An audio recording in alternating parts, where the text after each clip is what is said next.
Welcome back. Arizona is not only one of the biggest presidential battlegrounds yet again this election year, it's got a hot Senate race to watch as well. All week we've been checking in on these critical Senate races across the country, and today's installment takes us to this southwest swing state where Democrat Ruben Gallego and Republican Kari Lake are vying for the seat being vacated by retiring independent Senator Kyrsten Sinema.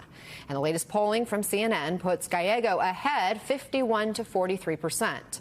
But like so many critical Senate races, that's still within the margin of error.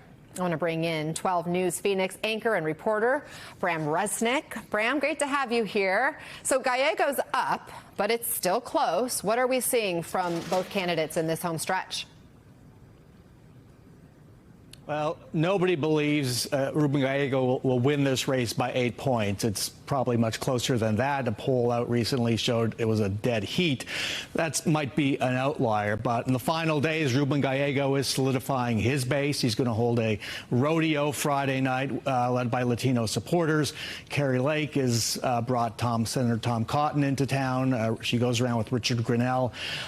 It's a tough fight and an uphill fight for Kari Lake right now. The striking thing about the polling is that she trails Donald Trump in every poll that we've had in Arizona. So, there aren't any coattails there. The question is, we always ask the split ticket question here. Who supports Trump and Gallego at the same time? And it might be, a margin large enough to carry Ruben Gallego, but not Kari Lake. That's interesting to hear how there's this divergence in how people, Republican voters specifically, see Kari Lake versus Trump in a state like Arizona, a key swing state this election. NBC News has been talking to a lot of Arizona voters for that reason. And one Trump supporter said he believed Trump's claims that he actually won in 2020 was false claims, but he didn't buy similar claims from Kari Lake in her last election. Let's take a listen.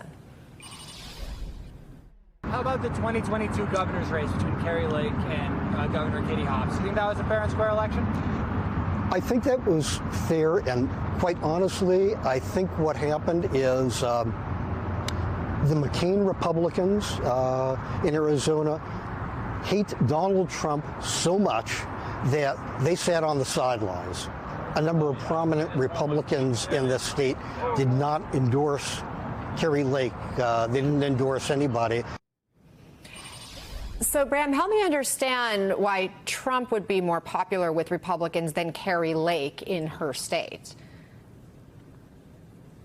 It's a really, really good question. What we hear from voters is basically there's only one Donald Trump, and Kari Lake is kind of a copy. She is trying too hard to be like him, attach herself to him. And also she's been running for 3 years. She lost the governor's race, hasn't let that go. The day after the election, our Arizona Supreme Court is going to decide whether to declare her governor based on an appeal she has not given up on. That's the day after the election. So that's still out there. She, in a way, attaching herself to Donald Trump was good to get off the ground, but she has not changed in 3 years, running for the governor's race, running for the Senate now. She's the same person, offers nothing different, and it just doesn't work. Again, and yet, you hear it, only one Donald Trump. Yeah, and yet she's changed her position, I know, on issues like abortion a number of times, which also speaks to what you talk about in terms of authenticity and trying to connect with voters who don't know really what she represents. But, Bram, we've seen lots of early voting in Arizona. More than 1.7 million people already have voted in that state. How are those early votes breaking down by party, and what are you expecting to see from the early results on election night? Yeah, so what's interesting here, as well as around the country in 2020, Republican voters got the order, do not vote early, even though here in Arizona, Republicans have been voting early for decades. Now the message is going out, vote early. And so what we're seeing is a larger turnout among Republicans for the early vote. Right now, they account for about 41% of all votes. Democrats are keeping pace with Republican turnout, but they only account for about 34% of the votes. And here's something to watch. Democratic registration fell off a cliff in Arizona in 2022, and they now trail Republicans by about 280,000. That could come into play, especially in a state where you need not only your Democrats, but Republicans and independents for a Democrat to win statewide.